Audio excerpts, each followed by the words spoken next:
Now, our next speaker is actually going to talk about Marcin. Please welcome Jake Solomon.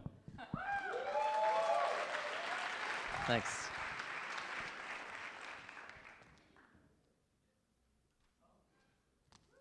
Hey, I'm Jake, and I'm going to talk about the user experience of food stamps. But first, I want to talk about Marcin.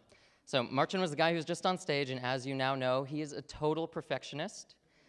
He is also a designer at Medium, and the worst possible person to speak right after. In February, he woke up one day and he saw this. And let me read you a little bit about what he said about this. Talk about the obesity epidemic. Ugly, distracting, unacceptable. We felt our readers deserved better. And of course, he was talking about the underlines. This was Marcin's way of saying that the underlines were a little bit too thick and a little bit too close to the text. And worst of all, the underlines cut right through the descenders, the little parts of the letters that go beneath the baseline. So he spent the next month of his life making this, the perfect underline. This underline is the perfect width, the perfect distance from the text, and notice how it sits so peacefully behind the descenders. These underlines are insanely intentional. And in many ways, this is the life that we live in San Francisco.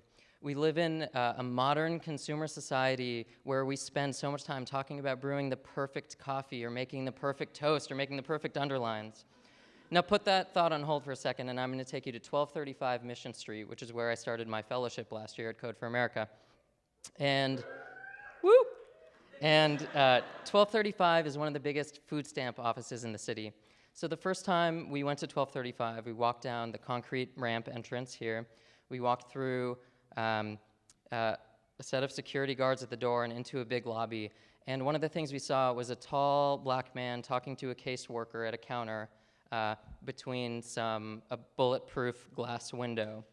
And he was talking on a microphone, and the microphone was a little bit low to the ground, so he was kind of hunching over.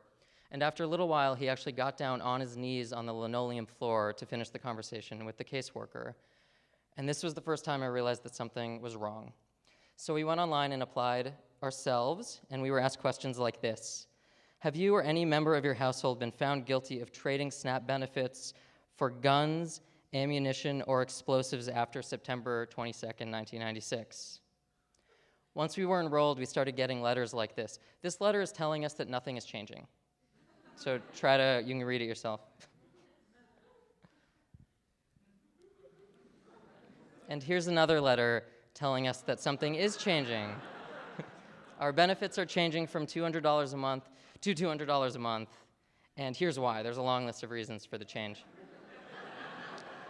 And last, if you download the iPhone application to manage your own case, this is what you see. The title is too long, so it's truncated on the home screen.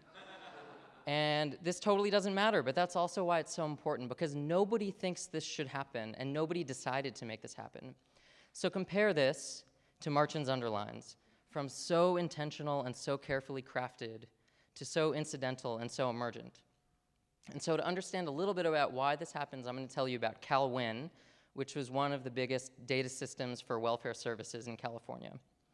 So CalWin is so big that California had to write an RFP to find a vendor to write the RFP for the actual data system. No joke, they had conferences, it was a whole thing.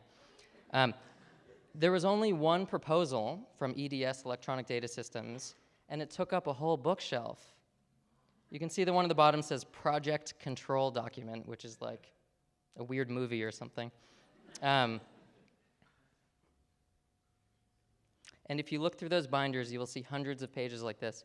This is a Gantt chart with literally 3,000 distinct, interdependent, time-sensitive tasks. And the user experience of food stamps emerges from this process. Ultimately, the system cost $750 million. It was about 50% over budget. And most interesting, it won the, quote, Best of California Award for Demonstrated Excellence in Project Delivery. And this is the user experience that emerged from that process. So these are the more or less 50 screens that you have to go through to apply for food stamps online today in most of California.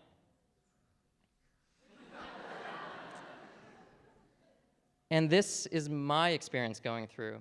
So all of these notes are my opinions, my emotions, my recommendations, my questions as I went through. And it's a little bit too fast for you to read, but if you're a little too fast, but if you're curious, you can go online and go through this at your own pace. So you can go to citizenonboard.com, which is a new collaborative project we're starting to document and describe the user experience of government. And if you're interested in this stuff, I would love for you to join us online and help us bring a little bit of intentionality back into our own government services. Thanks.